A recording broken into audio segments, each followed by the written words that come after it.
Hi வணக்கம், welcome to happy taste buds. இது வரைக்கும் நம்ம சேனலுக்கு சப்ஸ்கிரைப் பண்ணாதவங்க சப்ஸ்கிரைப் பண்ணிக்கோங்க. கூடவே பெல் ஐக்கானையும் ப்ரெஸ் பண்ணிக்கோங்க. ஸோ தட் நான் ஃப்ரெஷ்ஷாக அப்லோட் பண்ணுற எல்லா வீடியோஸுமே உங்களுக்கு நோட்டிஃபை ஆகும். இன்னைக்கு நம்ம பார்க்க போகிற ரெசிபி பைனாப்பிள் கேசரி. வாங்க இதை எப்படி செய்யறதுன்ட்டு பார்க்கலாம். ஃபஸ்ட்டு நம்ம ஒரு டீஸ்பூன் அளவுக்கு நெய் சேர்த்துக்கலாம். நெய் உருகின உடனே கேஷ்யூஸ் அண்ட் ரேசின்ஸை நம்ம ஃப்ரை பண்ணி எடுத்துக்க போகிறோம்.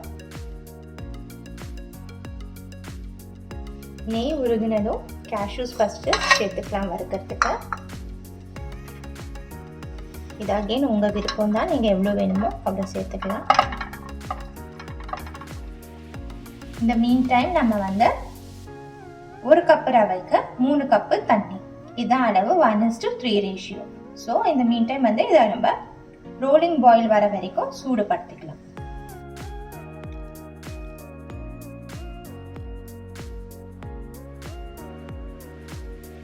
ரைசின் சேர்த்துக்கிறேன்.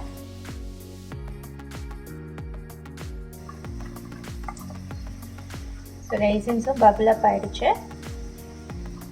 இதுவும் பார்த்தீங்கன்னா நல்லா கோல்டன் ப்ரௌன் கலரில் வறுபட்டுடுச்சு. இப்போ இதை நம்ம எடுத்து வச்சுக்கலாம் ஒரு கப்பில் சைடில். ஸோ இதே நெய்யில் நான் இப்போ 1 கப்பு ரவை சேர்த்துக்கிறேன். இதை அரோமா வர அளவுக்கு நம்ம வறுத்துக்க போகிறோம். ஜென்ரலாக இதுக்கு ஒரு 5 to 6 minutes தேவைப்படும். லோ டு மீடியம் ஃப்ளேம்லேயே வச்சு ரோஸ்ட் பண்ணிக்கலாம்.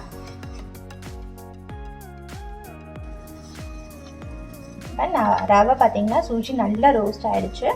நல்ல ஒரு அரோமா வர ஆரம்பிச்சிருக்கு. இப்போ இந்த ஸ்டேஜில் நம்ம கொதிக்க வச்சுருக்க தண்ணியை எடுத்து ஊற்றிக்கலாம்.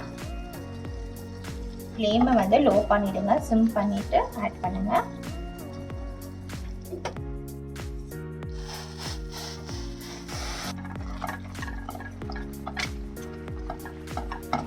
இதில் லம்ஸ் எதுவுமே இல்லாமல் கலந்து விட்டுடலாம். 1 கப்புக்கு நான் 1.5 கப்பு பைனாப்பிள் நல்லா ஃபைனாக சாப் பண்ணி எடுத்துருக்கேன். இப்போ இந்த ஸ்டேஜில் சேர்த்துடலாம்.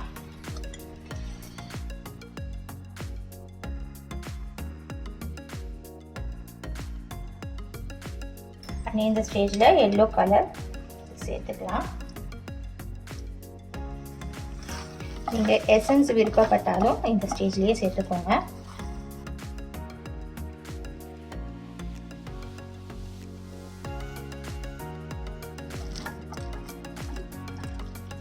நல்லா மிக்ஸ் பண்ணி விட்டாச்சு. ரவை கொஞ்சம் நேரம் வேகட்டும். ரவை வெந்துச்சான்ட்டு நீங்கள் செக் பண்ணிக்கோங்க. ரவை வெந்ததுக்கு அப்புறமா நம்ம இப்போ சர்க்கரை சேர்த்துக்கலாம்.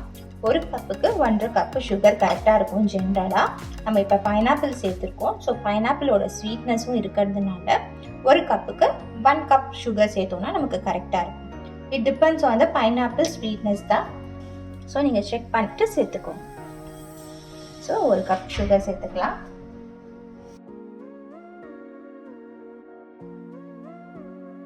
ஸோ லம்ஸ் எதுவும் சேராமல் லோ டு மீடியம் ஃப்ளேம்லேயே வச்சு அதை கிண்டிக்கலாம். ஸோ இப்போ தேவையான அளவு நெய் சேர்த்துக்கலாம். நான் இப்போதைக்கு ஒரு 2 டீஸ்பூன் அளவுக்கு சேர்க்குறேன்.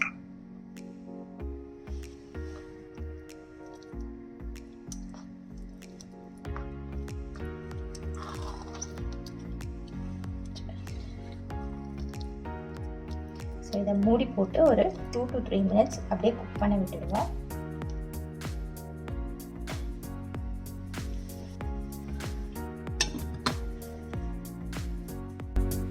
இப்போ 3 minutes போல் ஆகிடுச்சு. நம்ம ஓப்பன் பண்ணி பார்க்கலாம். பைனாப்பிள் ஃப்ளேவர் சூப்பராக வருது. அண்ட் பைனாப்பிள் நல்லா குக் ஆகிடுச்சான்ட்டு இந்த ஸ்டேஜில் செக் பண்ணிக்கோங்க. இதில் நல்லா குக் ஆகிடுச்சு.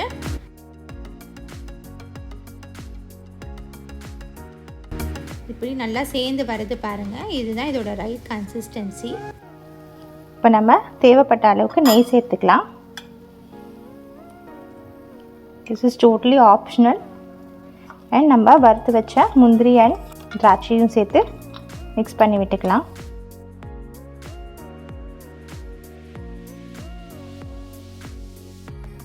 அவ்வளவுதான், பைனாப்பிள் கேசரி ரெடி ஆயிடுச்சு. பிளேட் பண்ணிட்டு பார்க்கலாம்.